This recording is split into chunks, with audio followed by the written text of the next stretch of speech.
This is the Thoughtful Travel Podcast. I'm your host, Amanda Kendall of the notaballerina.com travel blog. Every episode I'll share travel tales from several fellow travel lovers, and together we hope to entertain and inspire you, remind you of some of your own great travel experiences, and encourage you to hit the road again soon.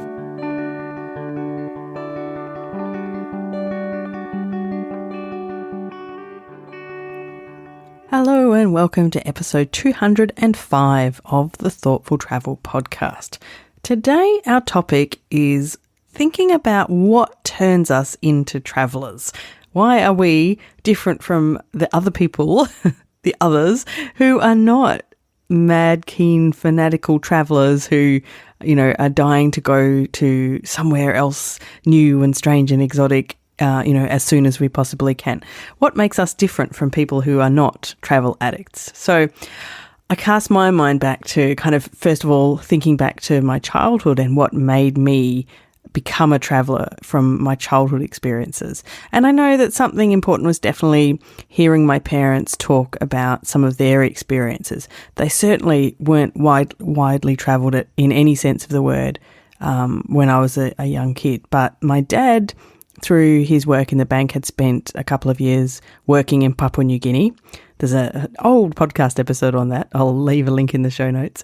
And so, we grew up hearing some of these, just snippets of life in Papua New Guinea from way back. And I guess that kind of gave me that sense of, this sounds like an interesting place. Like learning a little bit, I suppose, about, that other cultures really exist. And my mum had done what I would now describe as kind of like a working holiday, I suppose, but within Australia. So, of course, she grew up in Western Australia, down in the Great Southern, and then at a young age spent quite some time travelling and working in the eastern states of Australia, which was, not exactly a usual thing to do and not particularly easy back then. So we would hear stories of that as well. So I had this sense, I suppose, of there being more out there.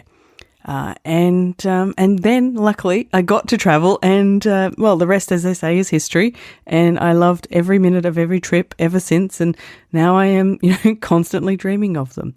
So I guess, I'm often thinking about how this works. I'm always trying to kind of brainwash my son into having a traveller's mindset. I think I'm doing a pretty good job so far, but we'll wait and see when he's an adult. But I spoke to a couple of guests about how experiences from their childhood that influenced how they were turned into travellers. And the first story today comes from Evan Petrelis, who grew up in South Africa and has, I'll let him tell you, but it's a really fascinating way that he got interested in travelling from a young age. Well, Amanda, I grew up in rural South Africa, as you can probably hear from my accent. And it was a very small town in the middle of nowhere. It was a coastal town, but nowhere close to anything huge. I must have been about 9 or 10 years old when I discovered a telephone directory of hundreds and hundreds of pages thick from the city of Johannesburg. And as I was thumbing through this telephone directory, which in itself just fascinated me, I came across a whole lot of names that related to airlines and travel agents and tourist office and embassy of this country. And I always knew that I had an interest in geography because I loved looking at maps and loved knowing about the world in general. But I guess it was only then that I became aware that there was such a thing as this thing called travel and the business of travel. Because I had already started developing a picture in my mind about countries, and because media was relatively limited there at that time, there wasn't the internet. South Africa was not exactly a very developed country anyway.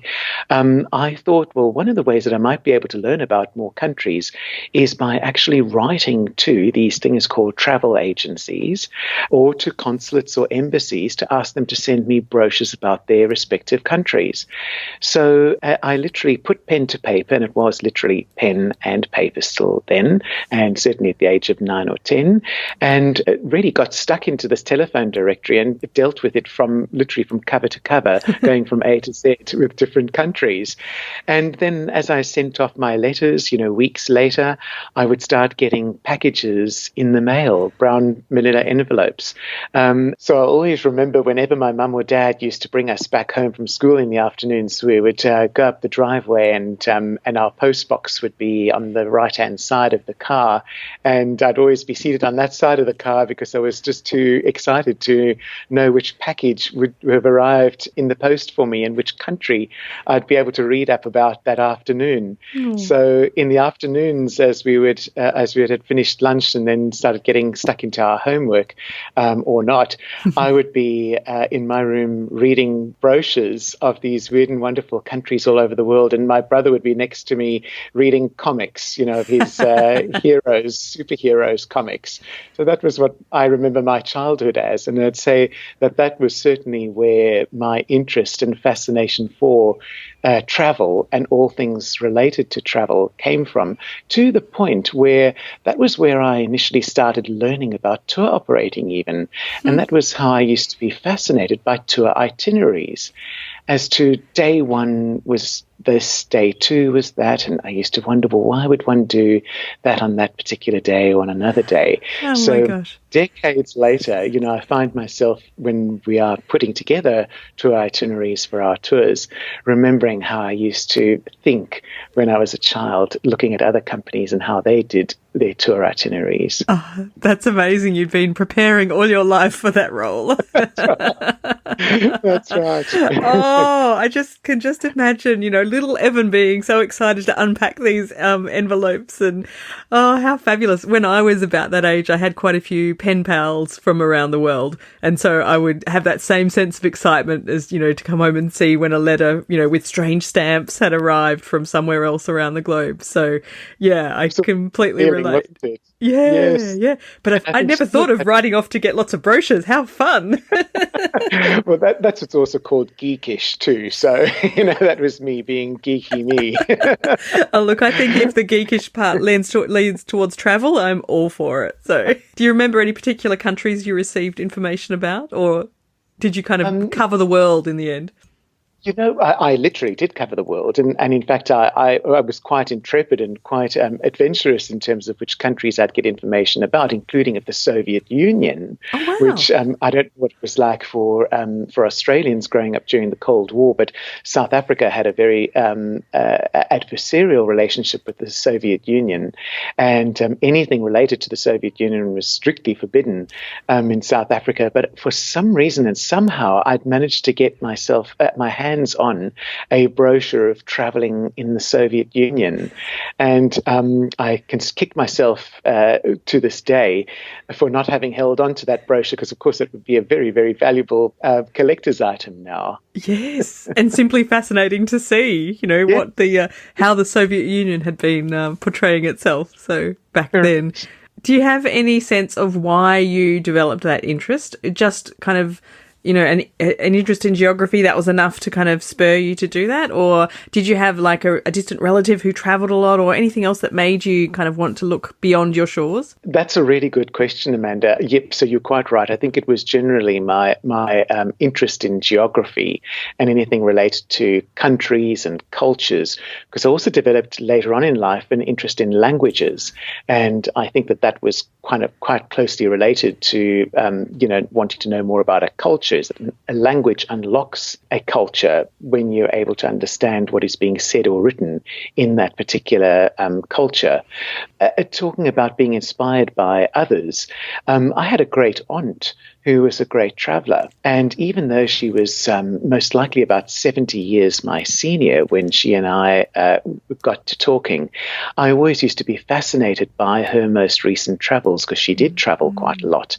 And the two of us, when put together, literally this 10 or 15-year-old with this 75 or 80-year-old woman, we would get talking about her particular tour, and she and I would keep each other busy for hours and hours talking about these wonderful places that she had visited and ones that I was hoping still in my lifetime to visit, and she would give me advice of what she did, where and when. It was wonderful. We had up until her death 1 year ago, would you believe? Yes, that we still had a lovely relationship. Oh, that's fabulous. Oh, and I bet she loved that too, having someone so interested in it to tell her stories too.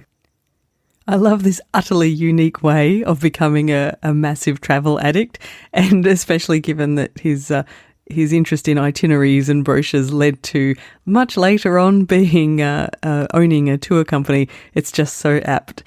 Now, I also chatted with Bob DiMenna about how he had gained some interest in travelling as a kid, although his parents weren't travellers. Yeah, I have quite the opposite travel experience. I grew up, my family, my parents do not like to travel at all. Oh, wow. Right. And so I never traveled until I was an adult making my own money. Yeah. And I don't know if that influenced me to go out and see the world even more, because I never went anywhere. We just stayed in the United States. I don't know. I think I've always had an underlying curiosity to see the world. I think so either way I would have traveled. Right. I grew up on National Geographic and Discovery Channel, Steve Irwin, Animal Planet. I mean, that was, I grew up on watching those shows and seeing the wildlife of the world. And I think that pushed me into wanting to understand the culture of the world. Right. And then that influenced me to obviously travel the world. It's fascinating to me. There are so many different ways that we become keen on travelling. And as I talked to some other guests, I realised that it's not just the initial idea of travelling that, you know, we have to kind of turn ourselves into travellers, but then there's kind of this other layer of the way we travel. And I was talking to Ferenc, who had done some travelling, but not quite the travel he wanted to do.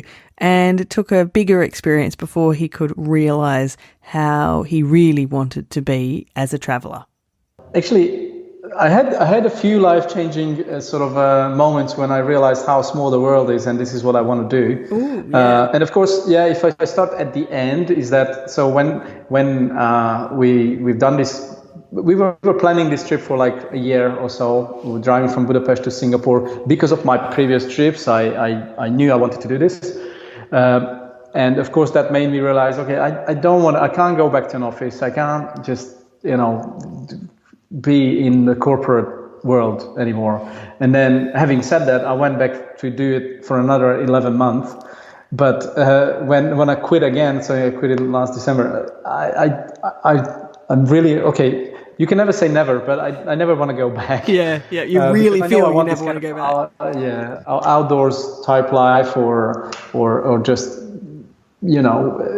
sort of work in something that I like a bit more. So that's one thing that when you realize that chasing your career or the usual stuff that people work for is not that important, and it's a cliche, but it's very true. Mm-hmm. And back in 2006, when I went to Australia the first time, and I spent 2 weeks there, and I met all these backpackers because I stayed in hostels, and of course, and I met all these backpackers discussing their plans. Oh, shall we go to Vietnam or to Malaysia? What shall we do? And it just amazed me that they first of all, they can do these free type planning, but they don't actually have a plan yet. They can go anywhere they want and don't really have a time limit, because I was there for 2 weeks. They were traveling for a year, and that just I couldn't grasp that concept. So I really had a hard time on the flight back from Australia to London, back to my corporate job, thinking all these people are backpacking completely free, and I'm going back to a job I don't even like. And that was when I decided. So life changing. So this was a life changing event through my travels that I realized, okay, at some point I'm gonna do backpacking for sure, 100%. Okay, I have to sort out my mortgage. I have to sort out my career or whatever. I need to get things straight first, and then I'm gonna do it. And I did it. I did it in 2010 and 11.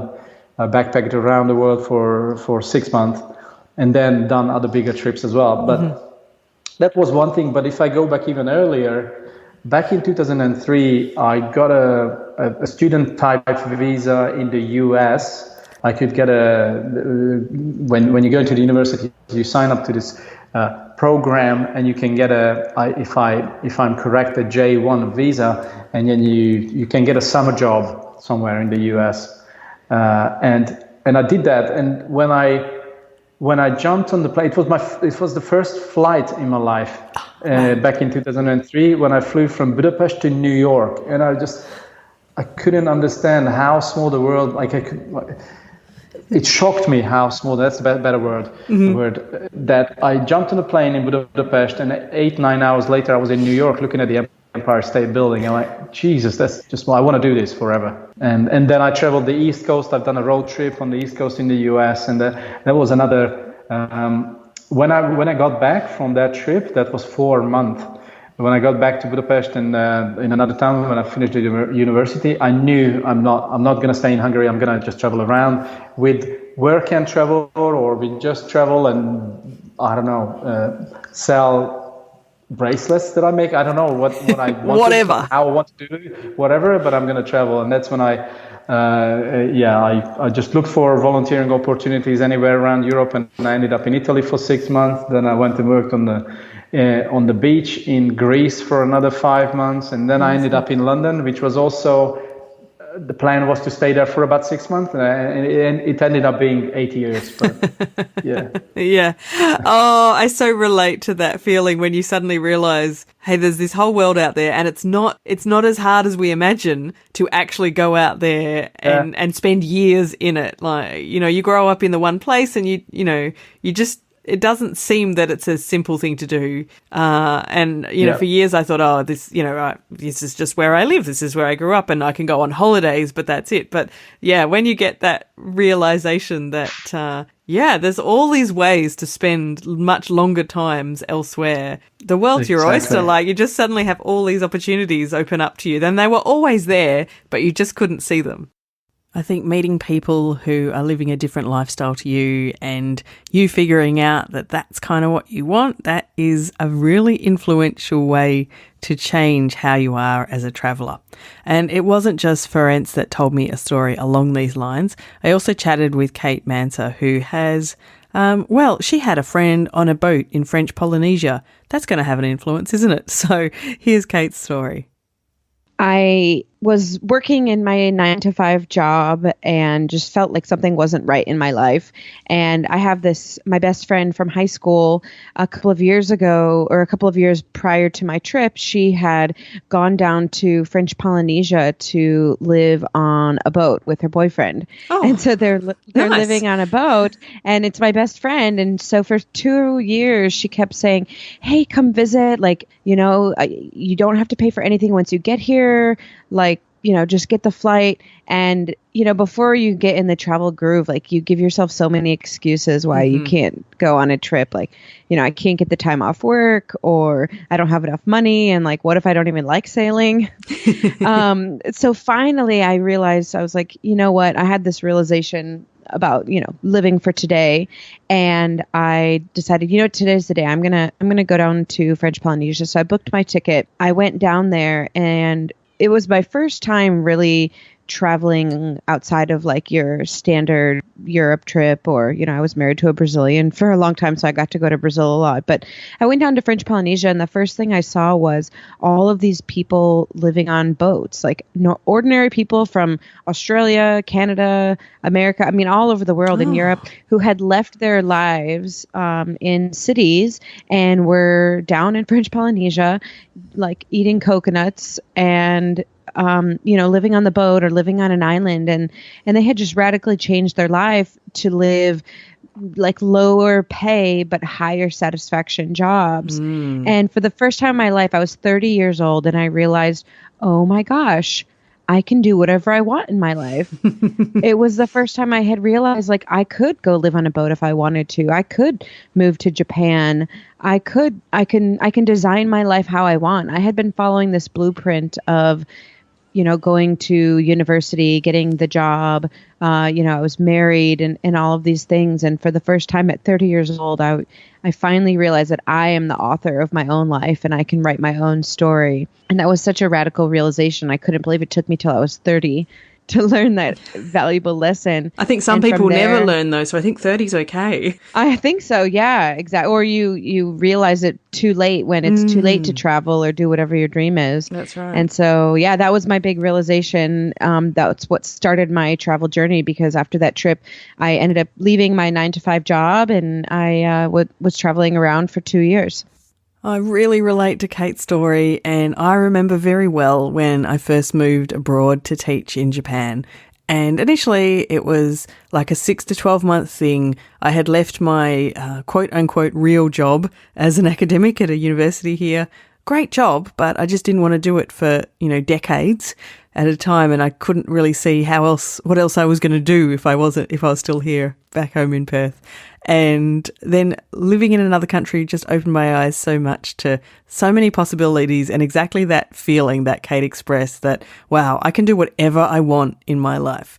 And I have no doubt that first year in Japan is what made me truly realize that. And that's all I've done ever since. It sounds kind of reckless, but I've done whatever I want, but in a way that's managed to pay the mortgage. But, I had 5 more years overseas. I've come back. I work for myself, do lots of different things to put together what I suppose is a career.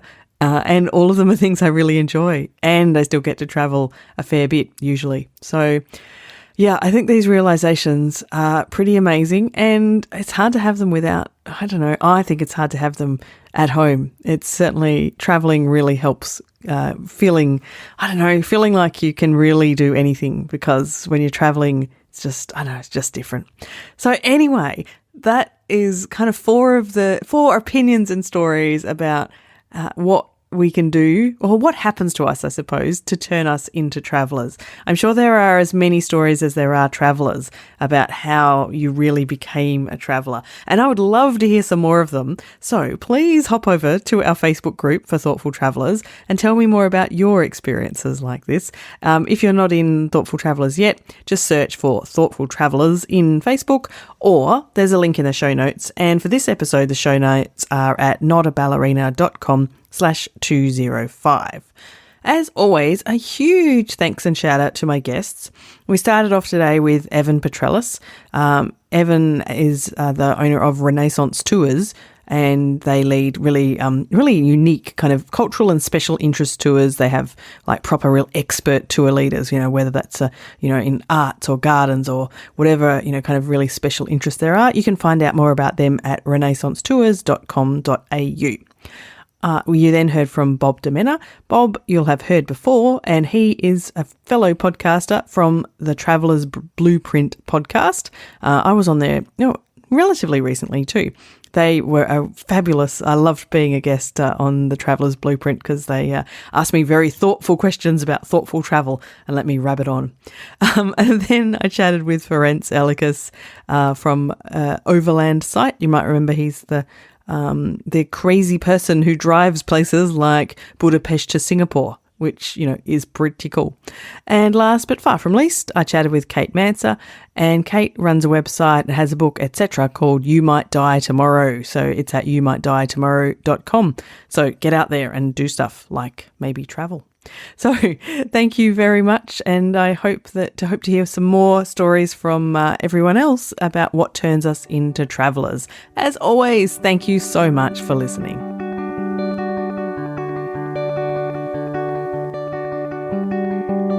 This has been another episode of the Thoughtful Travel Podcast. Show notes and other information are at notaballerina.com/podcast. Join me again soon for another chat about why we travel. Bye for now.